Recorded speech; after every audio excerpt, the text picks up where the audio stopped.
हो मॅडम, आपल्याला घ्यायची काही गाडी म्हणजे आपला 20 गाड्यांचा आकडा पूर्ण होऊन जाईल. हो घ्या ना, घ्या. 60% डिझेल खर्च, त्यात डिझेलची चोरी घ्या. अगं आता आपण रोज इतकं डिझेल वाचू शकतो की एका वर्षात तुला 10 ते 12 तोळे सोनं सहज करू शकतो. कसं ते सांगा. हे सगळं शक्य होणार आहे टाटा मोटर्सच्या मायलेज सारथी ऍप फीचरच्या माध्यमातून. कसं? हे फीचर गाडीचा रूट, मॉडेल आणि काही पॅरामीटर्सच्या आधारावर डिझेल कसं वाचवायचं हे सांगते. टोटल 9 की पॅरामीटर्स याच्यामध्ये दिलेले आहेत, ज्यामुळे जास्तीत जास्त डिझेल वाचवलं जाऊ शकतं. यामध्ये पर्सनलाइज रिकमेंडेशन सुद्धा मिळतं. समजा मी पुणे ते कोल्हापूर फुल लोड घेऊन निघालो आहे आणि त्याच रूटवरती सेम 10 ट्रक चाललेले आहेत. सर्वांमध्ये जास्त मायलेज देणारा ट्रकचे पॅरामीटर चेक होतात आणि इतर ट्रकसाठी त्यांच्या मालाच्या आणि वजनाच्या आधारावर बेस्ट रूट, कोणत्या गेअरवर गाडी चालवली पाहिजे म्हणजे जास्तीत जास्त मायलेज मिळेल हे रिकमेंड केलं जातं. ओके, आपल्याला कसं कळणार की एवढं सगळं करून डिझेल वाचते का ते? यामध्ये एकदम डिटेल मध्ये रिपोर्ट मिळतो. प्रत्येक गाडीत किती इम्प्रुव्हमेंट झाली आहे हे सुद्धा खडा ना खडा माहिती हे देतं.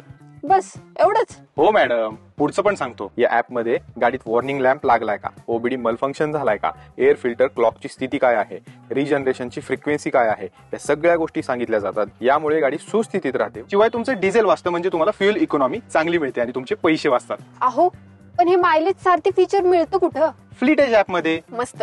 सांगितलेले सगळे पॅरामीटर्स आणि रिकमेंडेशन फॉलो करायचे आणि डिझेलचे पैसे वाचवायचे. मी तर सुरू केलंय मायलेज सारखे फीचर वापरायला. तुम्ही सुद्धा करा. धन्यवाद.